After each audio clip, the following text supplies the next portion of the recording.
오늘 벌써 에베소서 11번째 시간인데요. 벗었으면 입어야 합니다라는 제목으로 에베소서 강해 함께 나누겠습니다. 그리스도인들의 영적인 목표가 지난 하트 기도에 우리 에베소서 본문 가운데 선명히 선포되었습니다. 우리 에베소 성도들뿐만 아니라 우리의 영적인 목표가 있죠. 우리의 목표는 어디까지 자라감일까요? 다들 지난주 하트 기도의 설교 말씀 다시 듣고 오시길 바라고요. 우리의 목표가 정해졌습니다. 어디까지라고요? 예수 그리스도의 장성한 분량까지입니다. 장성한 분량까지. 그리고 또 15절에서는 범사에 그에게까지 자랄지라 곧 그리스도라. 그러니까 영적 목표가 선명해졌습니다. 바울은 예수님까지 자라감에 있어서 정확한 삶의 적용점 두 가지를 얘기해 주고 있는데 오늘 본문에서 첫 번째는 옛사람을 벗어버리고 또 다른 하나는 새 사람을 입으라라고 이야기를 합니다. 그러면서 바울이 우리가 예수 그리스도를 닮아가기 위해선 지금부터 내가 하는 말이 굉장히 중요하다라는 걸 힘을 줘서 말하고 있는데요. 17절을 보시게 되면 그러므로 내가 이것을 말하며 주 안에서 증언하노니 라고 말하고 있습니다. 내가 이것을 말하는데 이거는 주님 안에서 증언하는 거야. 말하는 것과 증언 같은 표현인데 이 증언이라는 말은 법적인 용어입니다. 법적 용어. 법정에서 무엇인가 증언할 때 중요한 원칙이 있죠.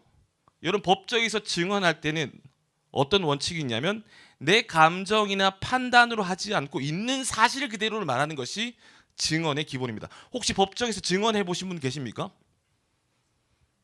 그래도 여러분 이렇게 평탄한 인생을 살아오셨네요. 그런 일이 없기를 바랍니다. 없기를 바랍니다. 바울이 지금 말하고자 하는 게 뭐냐면 자신의 감정과 어떤 자신의 판단을 넘어서 굉장히 중요한 팩트를 이야기한다라고 알려주는 거예요. 바울은 지금 계속해서 에베소서 말씀을 통해 우리가 어떻게 그리스도의 몸이 되었고 교회가 되었고 하나님의 자녀가 되었다라는 것, 즉 하나님이 우리에 허락하신 놀라운 복음으로 말미암아 그리스도의 의로 우리는 그분을 믿음으로 말미암아 의롭게 된 상태, 이걸 신학용어로 칭의라고 한단 말이에요. 칭의에 대한 부분을 얘기해 줬다라면 지금 이제는 예수님을 닮아가는 목표, 예수님을 닮아가는 삶을 신학용어로 뭐라고 합니까? 여러분 굉장히 많이 다 들었습니다. 뭐라고 얘기하죠? 성화라고 합니다. 성화. 다시 말해 하나님의 자녀가 어떻게 살아갈지에 대한 정확한 어플리케이션을 말하겠다고 얘기하는 거예요. 그러면서 옛사람을 버려버리고 새사람을 입으라. 먼저 옛사람을 벗어버리라 한번 보겠습니다. 22절 말씀인데요. 너희는 유혹의 욕심을 따라 썩어져가는 구습을 따른 옛사람을 벗어버리고. 자, 벗어버려야 될 옛사람은 유혹의 욕심을 따라 썩어져가는 구습을 따라가는 사람이 이 옛사람이라는 건데 쉽게 말하면 거듭남 이전의 삶이라는 거예요. 그래서 뭘 바울은 이어서 얘기하면 너희는 이방인이 그 마음에 허망한 것으로 행함같이 행하지 말라. 이방인이 등장하고 있습니다. 이방인. 짧게는 먼저는 이방인이란 유대 그리스도인이 아닌 유대 민족이 아닌 사람들을 지칭하는 거고요. 더 폭넓은 의미로는 더 깊이 있는 의미로는 예수를 믿지 않고 있는 상태의 사람들을 이방인이라고 말하고 있는 겁니다. 근데 그 이방인이 바로 옛사람, 다시 말해 예수 그리스도를 믿기 전 죄인된 상태. 그러니까 바울은 뭘 벗어버리라고 얘기를 하고 있어요? 예수 믿기 전 상태의 삶으로 돌아가지 말라라고 강하게 권면하고 있는 겁니다. 그래서 바울은 옛사람에게서 나타나는 특징, 죄인들에게서 나타나는 특징 세 가지를 말해주고 있는데 먼저 18절을 보시게 되면 그들이 총명이 어두워지고 그들 가운데 있는 무지함과 그들의 마음이 굳어짐으로 말미암아 하나님의 생명에서 떠나있도다. 그 마음이 굳어짐. 여러분 옛사람의 특징은 마음이 단단해져 있는 상태입니다. 마음이 굳어져 있으면 아무것도 할 수 없습니다. 진심을 전해도 마음이 굳어져 있는 사람들은 그 진심을 다 튕겨냅니다. 다 막아냅니다. 어떠한 것도 받아들일 수 없는 상태입니다. 바울은 로마서 1장에서도 이 옛사람에 대해서 정확하게 지적해내고 있는데요. 로마서 1장 18절, 21절, 28절에 뭐라고 얘기하고 있냐면 옛사람에 대해서 하나님의 진노가 불의로 진리를 막는 사람들. 뭘 막는 사람이라고요? 진리를 막는 사람. 그리고 21절에는 하나님을 알되 하나님을 영화롭게도 아니하며 28절에는 또한 그들이 마음에 하나님 두기를 싫어한다 라고 말하고 있습니다. 그러니까 여러분 마음이 굳어지면 진리를 거부합니다. 마음이 굳어지면요 진리를 거부합니다. 그리고 또 마음이 굳어지면 하나님을 안다라고 말하지만 하나님 자체를 인정하지 않습니다. 하나님을 알긴 아는데 누군지는 알겠는데 난 그분 인정하지 않아. 그리고 궁극적으로는 마음에 하나님 두기를 싫어하는 거죠. 여러분 이 특징들이 마음이 굳어진 죄인들의 선명한 특징입니다. 죄인들의 분명한 특징. 그리고 옛사람의 특징이 하나 더 있는데 17절 중반절을 보시게 되면 그 마음이 허망한 것으로 행함같이 하지 말라. 18절 초반절 그들의 총명이 어두워지고 그들 가운데 있는 무지함과, 이걸 통칭해서 어두운 상태라고 얘기합니다. 어두운 상태. 바로 로마서 1장에서 또 이 어두운 상태를 똑같이 이야기하는데요. 21절을 보시게 되면 로마서 1장 21절입니다. 오히려 그 생각이 허망하여지며 미련한 마음이 어두워졌나니. 22절에 스스로 지혜에 있다 하나 어리석게 되어. 죄인들의 마음의 상태가 뭐냐면 허망한 상태라고 얘기를 하고요. 허망한 상태와 어두움이 같이 나타난다고 이야기를 합니다. 여러분 왜 죄인들의 마음이 허망하고 어두울까요? 왜 허망하고 어둡냐면 하나님으로 채워져야 될 그들의 영의 공간이 죄로 가득 차 있으니, 죄된 욕구로 가득 차 있으니 하나님으로서는 채울 수 없는 부분을 엉뚱한 부분을 채우고 있으니 뭘 인풋을 넣긴 한데 허망한 거예요. 먹긴 먹었는데 배고픈 거예요. 마시긴 마시는데 계속 갈증이 나는 상태라는 거죠.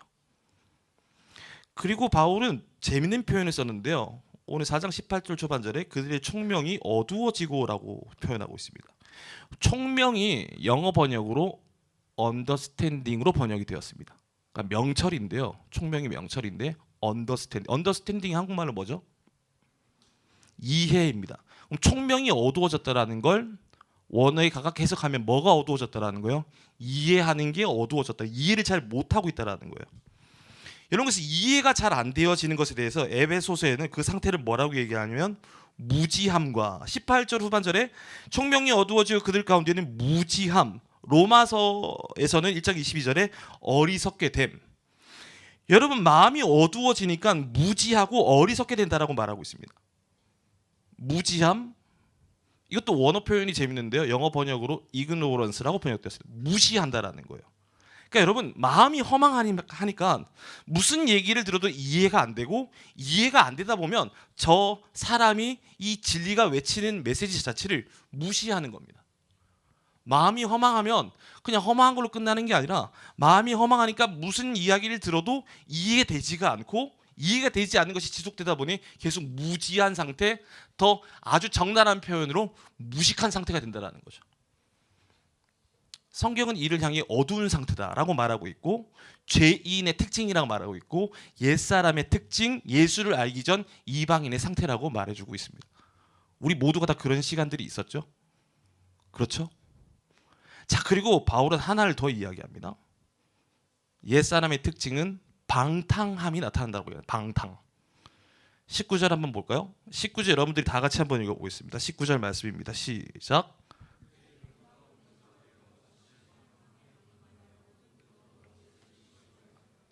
여러분 방탕은요, 욕망이 있는데 절제가 없는 욕망의 상태를 얘기하는 겁니다. 무절제함, 절제함이 없는 거예요. 바울은 로마서에서도 이 똑같은 이야기에서 반복해서 하고 있습니다. 방탕에 대해서 뭘 얘기하고 있냐면 24절부터 31절까지 방탕은 더러운 것이다. 그리고 26절에서 부끄러운 욕심이다.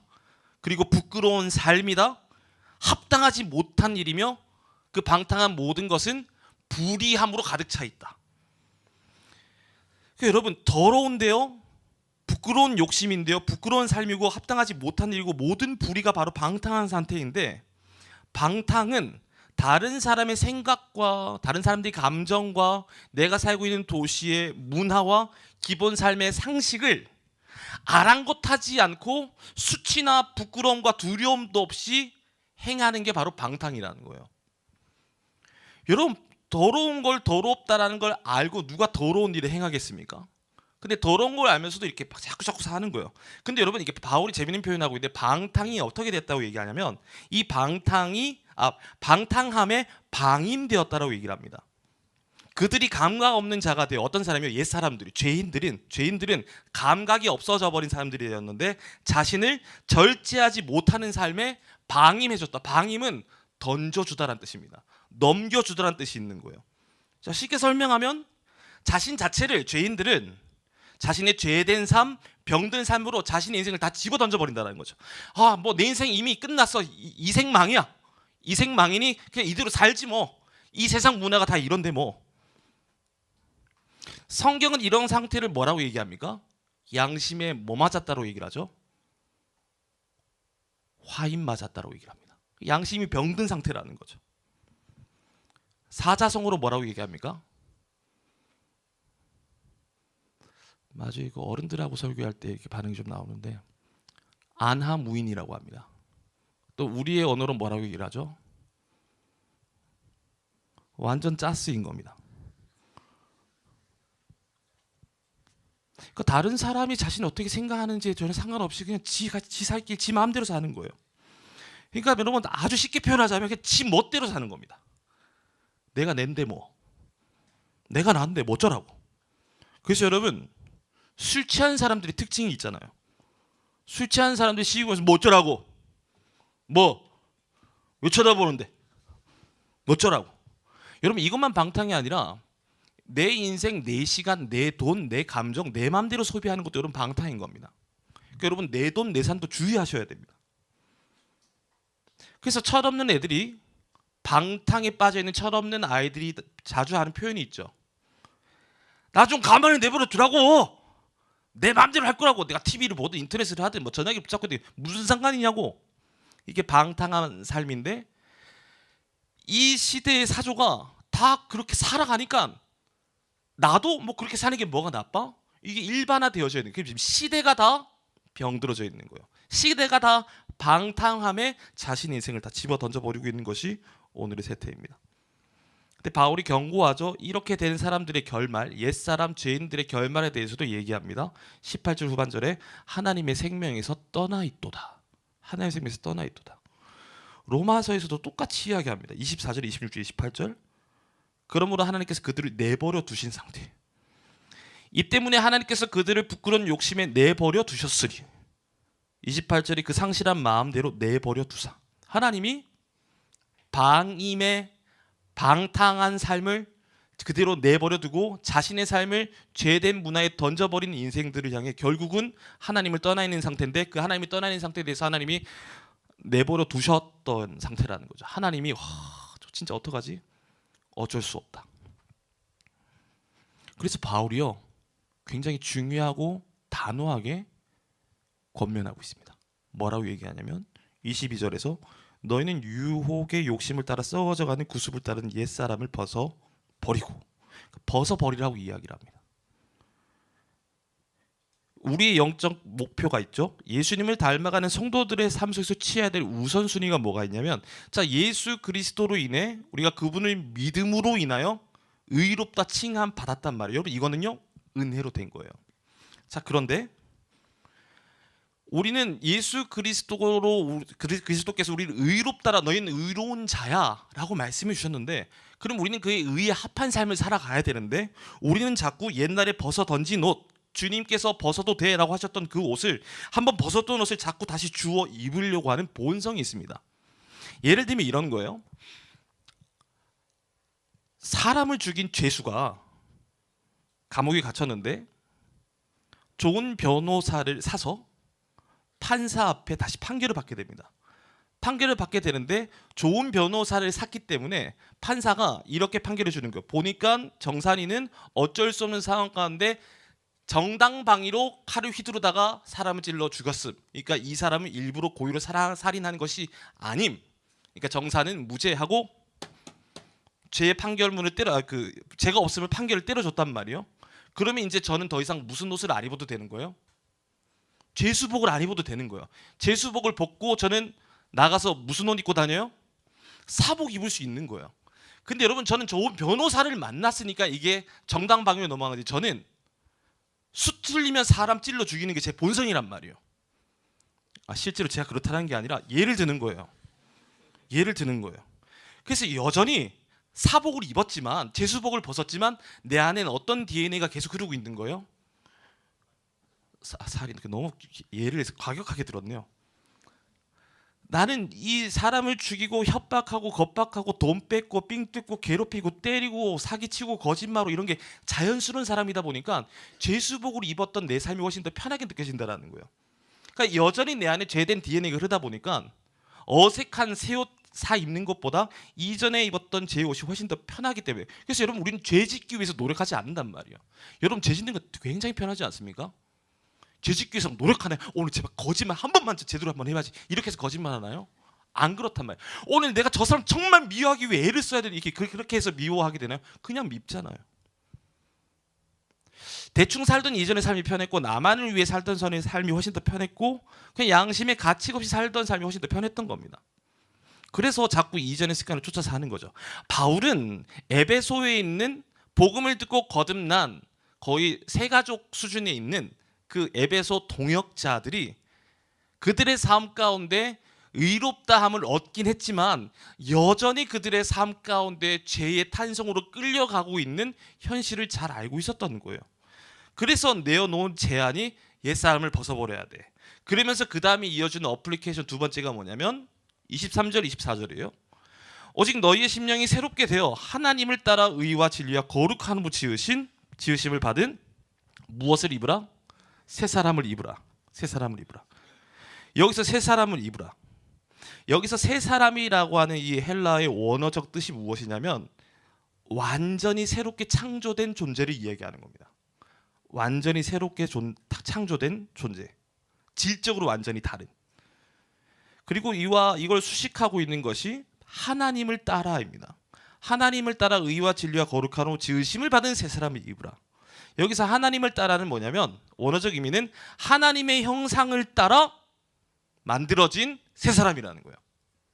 그러니까 그냥 이 새 사람은 좀 도덕적으로, 그리고 눈으로 보기에 팬시하고 멋있고 도덕적으로 깨끗해진 정도의 그런 게 아니라 완전히 새롭게 누구의 형상을 따라 다시 만들어진 존재라는 거예요. 하나님의 형상을 따라 창조된 새로운 존재. 그게 새 사람이라는 거예요.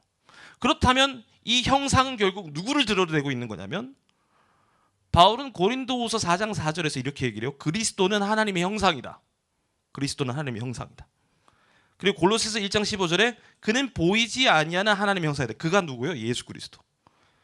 그래서 바울은요 갈라디아 3장 27절에 이 새 사람을 입으라라는 표현을 어떻게 정확하게 표현하고 있냐면 너희가 그리스도로 옷 입었느니라 라고 말하고 있습니다. 로마서 13장 14절에서도 주 예수 그리스도로 옷 입으라 라고 말하고 있는 거예요. 그래서 다시 말해 새 사람을 입으라는 것은 예수 그리스도로 옷을 입으라고 하는 것이라고 이해할 수 있는 겁니다. 근데 이 새 사람을 어떻게 해요? 입으라. 입어야 된다라는 거예요. 입는다라는 건 단순한 선택이 아니라 의도적으로 결단하여 입는 행위인 거예요.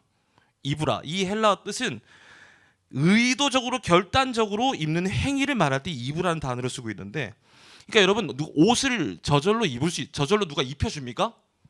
여긴 또 엄청나게 부유한 부자가 있어 누가 옷 입혀주는지 모르겠지만 여러분 옷은요 자발적 의지를 가지고 적극적인 행동을 취해야 입을 수 있는 행위입니다. 그러니까 뭘 의미하냐면 여러분 우리가 날마다 새 옷을 입기 위해선, 그리스도로 옷을 입기 위해선 우리의 시간 가운데 매일매일 선택하는 시간들 속에서 강력한 의지가 있어야 되고 죄된 옛 습관의 옷을 입으려고 하는 그 의지를 막아내야 되고 하나님이 우리에게 허락하신 거룩한 옷을 입기 위한 강하고 거룩한 의지가 우리 안에 필요함을 알려주는 거예요. 그래서 예수님을 닮아가는 성화의 삶은 절대로 거저되지가 않습니다. 우리에게는 거룩한 새 사람 예수 그리스도라는 옷을 만들 능력이 우리에게 없단 말이에요. 그래서 예수님 우리가 할 수 없는 옷을 만들어 주신 거예요. 우리가 입을 수 있는 옷을 만들어 주신 거예요. 너희는 이걸 입을 수 있는 존재가 되었어. 자, 그래서 입을 수 있는 존재가 되었다라는 게 칭의란 말이에요. 그러면 성화는 뭐예요? 이 옷을 입고 이 옷을 입은 채로 살아가기 위해서는 우리의 절대적인 노력과 의지가 있어야 되는 거예요. 그래서 성화는 강한 의지와 결단과 순종이 있어야 됩니다. 그래서 성화는요 쉽지 않습니다, 여러분. 정말 어려워요. 여러분 여기서 정말 여러분들이 예수를 믿고 거듭났고 예수님이 내 주인이십니다를 고백한 사람들은 다 칭의가 된 상태란 말이에요. 근데 여러분 저절로 예수님 닮아지지 않는단 말이에요. 얼마나 이게 어렵습니까? 여러분 기도의 자리에 앉아서 기도하는 게 어렵단 말이에요. 정말 어려운 일이에요. 저도 제가 여태껏 신학 공부하고 목회자가 되고 안수 받고 제가 세우는 영적인 목표가 있거든요. 하루에 기도 2시간 하기. 2시간 하기. 제가 이걸 한국 와서 제가 이 2시간 하기를 지켜내는 게 미치도록 힘들어요. 그래서 제가 별의별 방법을 다 써보고 있습니다. 제가 처음에 여기 수영록교회 와서 그 2시간 기도를 지키기 위해서 무슨 짓까지 했냐면 저는 본당 가서 기도하면 새벽에 손발이 퉁퉁 부어서 기도가 잘 안 되는 거예요. 이제 부끄러운 고백입니다. 근데 하나님과 내가 서원한 게 있다면 전 2시간을 기도하겠습니다라고. 그래서 제가 무슨 짓을 했냐면 해운대 백사장 가서 한번 기도해봐야지. 여러분 제가 해운대 백사장 가서도 기도해봤어요. 기도가 안 돼요. 너무 추워요. 전 캘리포니아 있을 때 진짜 바닷가에서 정말 기도 많이 했거든요. 바닷바람이 얼마나 따뜻한지 몰라요. 근데 추워요. 여름엔 너무 더워요. 바닷가 실패. 그래서 제가 사람 없는 곳이 어디가 있을까? 여기 위에 옥상 있잖아요. 가끔 문이 열려 있거든요. 제가 401호에서 일하고 있다가 제가 하루에 2시간 기도 채우기로 약속을 했단 말이에요, 하나님이랑. 그래서 저는 뭐 목사님들한테도 그 얘기를 한 적이 없는데 올라가서 되게 자주 기도해요. 그런데 추워요. 겨울에 춥고 여름에 뜨거워 죽겠어요. 그럼 어디 가서 혼자서 이런데 아무 데서 에어컨을 틀고 기도하고 싶은데 나 하나 이 공간에서 기도하지 에어컨 트는 게 너무 부끄러운 거예요. 죄스럽고. 그래서 제가 찾은 기도의 기가 막힌 장소가 있어요. 어딘지 알아요? 제 차예요. 제 차예요. 그럼 차에서 기도하다 보면 기도가 잘 될까요? 졸려요. 의자가 기도하다가 넘어가요. 그 의지를 가지고 세운단 말이에요. 주님 깨어서 기도하게 해주세요. 깨어서 기도하게 해주세요. 근데 우리 담임 목사님 정말 대단하시죠. 정말 대단하신 거예요. 근데 담임 목사님도 얘기하죠. 쉬운 게 아니라고. 그래서 여러분 아직 믿음의 연수가 짧거나 거듭남을 경험한 이 시간이 아직 짧은 미성숙한 그리스도인들이 자꾸 예수관을 쫓아가는 거예요. 예수관을 쫓아가는 게 어디서부터 시작되냐면 내가 느끼는 감정에서부터 시작된단 말이에요.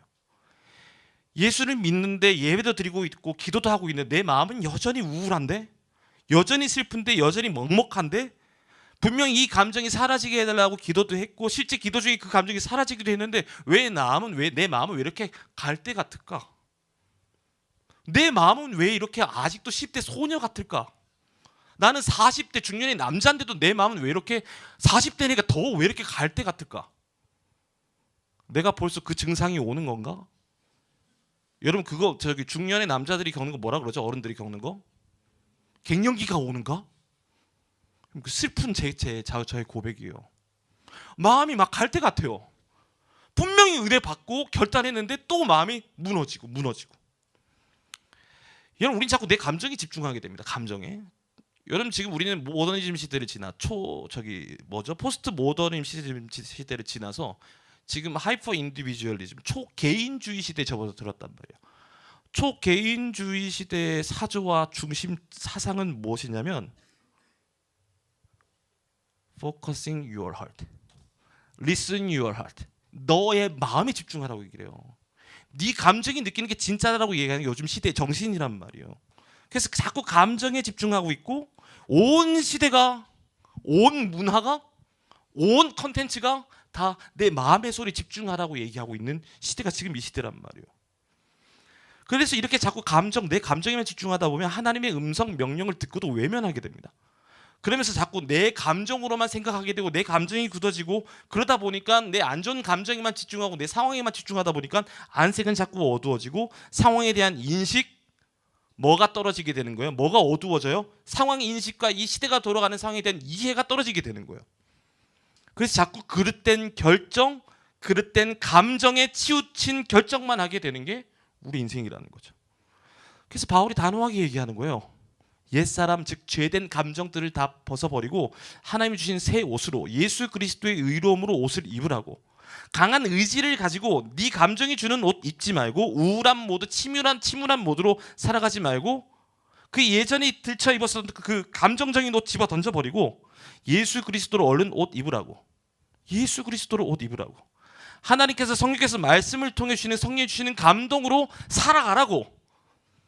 예수 그리스도를 선택하라고 말하는 겁니다. 그러니까 아마 여기 계신 분들은 아마 다 회개는 다들 달인들이 되셨을 겁니다. 맞아, 옛사람을 던져버려야지. 이거는 다들 많이 하고 계시죠, 그죠? 근데 문제는 그 다음이에요. 여러분, 옷을 벗었을 때는 그 다음에 빨리 입는 속도가 굉장히 중요합니다. 여러분, 옷 사러 가서 옷을 맞춰 입어봐야 되잖아요, 그죠? 탈의시로 들어가서 옷을 벗고 새 옷을 입어보고 나와야 되는데 옷 벗고 그냥 나오면 어떻게 돼요? 아우, 이 옷 이제 더 이상 못 입겠어. 이제 안 맞아. 벗었어요. 근데 뭐 그냥 나오게 되면 어떻게 돼요? 경찰에 신고 당하는 거죠. 우린 경범죄로 신고 받는 거예요. 여러분, 아침에 출근하고 학교하고 교회 올 때 아침에 일어나서 샤워하고 옷 벗고 그냥 나오는 사람이 있습니까? 그런 사람 없어요. 근데 여러분, 오늘날 크리스찬들이 이런 실수를 되게 많이 반복하고 있습니다. 교회에 와서 은혜도 받고 도전도 받고 심지어 눈물을 회개도 합니다. 주님, 이제 더 이상 제가 그런 삶으로 돌아가지 않겠습니다. 그리고 기도도 합니다. 오늘도 분명 그렇게 기도할 거예요. 저는 새 사람은 옷 입을게요라고 기도하는데 안 입고 나가는 거예요. 여러분, 그리스도로 옷 입는다라는 건 내 모든 생각과 판단과 감정 가운데 내가 원하고 내가 느끼는 대로 말하고 선택하고 먹고 마시고 가는 게 아니라 계속 컨펌 받아야 되는 거예요. 그리스도로 옷을 입었다면 이 옷의 주인 되신 예수님께 합한 삶을 살기 위해 늘 질문하고 늘 물어봐야 되는데, 여러분, 이게 되게 어렵단 말이에요.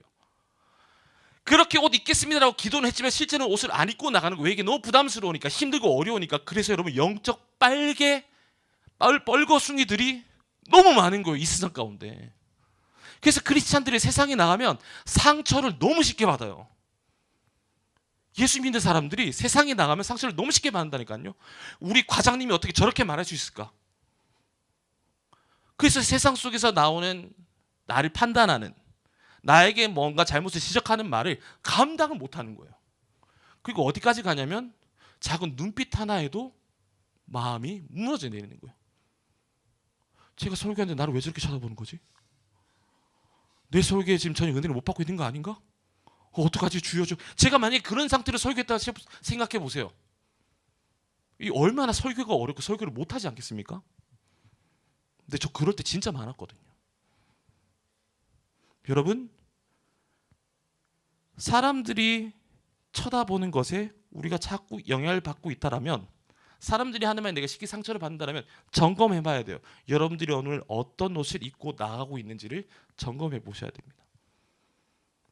근데 여러분, 우리에게 예배하신 이 세 사람이란 옷의 브랜드를 우리가 잘 알아야 돼요. 하나님은 우리에게 이 옷을 입히시기 위해 자신의 아들에게 인간이라는 옷을 입혀주신 겁니다. 자신의 아들에게 인간이라는 옷을 입혀서 이 땅에 내려보내주신 거예요. 그런데 예수님께서 십자가에서 완전히 벌거벗겨지셨죠. 이건 단순한 사건이 아닙니다. 어떤 사건이냐면 우리에게 새 옷을 입혀주시고 새 옷을 만들어주시기 위한 대속의 사건이었단 말이에요. 그래서 지금 오늘 본문에 나오고 있는 이 옷은 창조주의 사랑으로 디자인된 옷이고 예수 그리스도의 피값으로 페이드 오프가 된 옷이고요. 성령께서 이거는 하나님이 만들어서라고 인쳐주신 옷이라는 거예요. Designed by His love. 하나님의 사랑으로 디자인된 옷이에요. 우리가 입는 새 옷이요. 그리고 뭐 누구의 피로 이 가격을 지불됐더라고요? Paid by His blood. 예수 그리스도의 피값으로 이건 옷을 누가 옷을 대신 다 사주셨단 말이에요. 예수님이.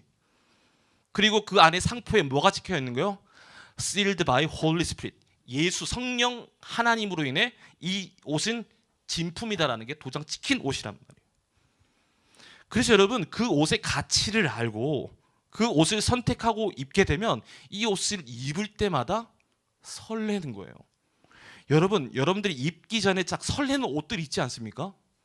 저한테 그런 옷이 두 세트가 있습니다. 두 세트의 옷이 있는데, 한 세트는 이 전전 교회에 있을 때 목사님 두 분이 계셨는데, 한 분은 목사님이 아들이 셋이고요, 한 분은 목사님이 아들이 한 명이에요. 근데 제가 다 그 두 분의 사례비가 얼마인지 제가 정확히 알아요. 우리 셋 다 똑같은 사례를 받았기 때문에. 힘들어요. 누구 옷 사줄 형편이 안 돼요. 근데 제가 늘 똑같은 양복을 1년 내내 입고 다니고 4년 내내 입고 다녔거든요. 그러니까 볼 때마다 목사님 목사님은 옷 좀 사 입어요. 옷 좀. 진짜 옷 그밖에 없어요. 그밖에 없어요. 정말로 전 단벌 양복 하나로 4년을 사야 그랬어요. 와이셔츠도 딱 2벌만 가지고. 여러분 돈이 많은데 돈 없는 척하기 힘듭니다. 근데 사주시는 거예요. 저를 이제 끌고 가서 쇼핑몰에 끌고 가서 양복을 하나 사주셨어요. 그 양복은 제가 제일 좋아하는 양복이에요. 오늘 입으려고 제가 집에 와서 옷을 갈아입었는데 못 입었어요. 왜냐면 안 들어가요. 살이 너무 많이 쪘어요. 근데 저는 그 양복이 너무 좋아요. 그 양복이 비싼 양복이 아니에요. 뭐 엄청나게 좋은 명품 양복이 아니란 말이에요. 입으면 조금 불편해요. 양복이 그렇게 비싼 게 아니라. 여러분들 비싼 양복 입어보셨습니까? 제가 미국에 있을 때 보스라는 브랜드의 양복을 한번 입어봤는데 옷이 이렇게 저한테 이렇게 착 감겨요. 이렇게. 이건 네 옷다. It's like your skin. 옷이 너무 막 편한 거예요. 어떻게 이럴 수 있지 옷이? 좋은 옷은 다 하더라고요. 근데 그런 옷은 아니었지만 저는 근데 그 목사님들이 사준 옷이 너무 좋아요. 왜냐면요, 그 옷에 사랑이 담겨 있기 때문이에요. 그 옷의 가치를 제가 알기 때문에 그 양복이 너무 좋아요. 그래서 저 꼭 올해 겨울에 그 양복 입을 거예요. 살을 빼겠다는 의지를 예배 중에 하고 있는 거예요. 이건 설교가 아니라고 같이 간증을 하고 있는 거죠. 그리고 옷 한 벌이 더 있어요. 오늘 입으려고 했는데 오늘 금요일에 입을 수가 없는 옷이에요. 제가 97년 이후로 한 번도 입지 못하였던 통바지를 누가 사주셨어요. 저기 뒤에 계신 세 분들이. 그리고 자켓도 사주셨어요. 제 생일날. 시세계 백화점 가가지고 무신사를. 전 태어나서 무신사 옷을 처음 입어봤어요. 와, 신사인데 무신사 신사가 없다는 뜻인가? 근데 저는 그 옷을 입을 때마다 너무 좋아요. 왠 줄 알아요? 저 뒤에 계신 아름답고 멋진 세 분들에 저를 향한 사랑이 담겨져 있기 때문이에요. 선물을 사입히실 때 서모 간사님께서는 저를 보면 이렇게 와, 목사님 진짜 너무 신기해요. 목사님 왜 귀엽죠? 이랬단 말이에요. 신기해요. 뭐요? 사랑이 담겨 있으니까 전혀 귀엽지 않은 사람이 귀여워 보이는 거예요. 말씀을 마칠게요. 여러분, 세상은요 자신의 감정대로 느낌대로 살라라고 말하고 네가 하고 싶은 대로 마음껏 입고 살라라고 얘기를 합니다. 근데 성경은요 뭐라고 얘기를 해요? 감정대로 살지 말고 예수 그리스도로 새 사람으로 옷 입으라고 명령하고 있는 겁니다. 사랑하는 여러분, 우리는 모든 옷들 벗는 것까지는 잘하는 도사들입니다. 맞아, 그거 입으면 안 되지, 벗긴 사람인데 여러분 빨리 입으셔야 됩니다. 입는 거 힘듭니다. 이게 여러분과 잘 안 맞습니다, 처음에는. 그런데 자꾸 입고, 이 입은 그리스도의 의로 옷을 입었기 때문에 예수님처럼 살아간다는 거 불편한 거예요. 근데 여러분 자꾸 입고 그에 합당한 삶을 살다 보면 여러분들의 삶이 그 옷에 맞춰지는, 예수를 닮아가는 놀라운 그리스도의 핏이 될 것을 믿습니다. 오늘 여러분 그렇게 아름답게 정말 걸맞는 옷을 입고 살아갈 오늘과 내일을 기대하며 이 시간 함께 기도하면 좋겠습니다. 다 함께 자리에서 일어날까요?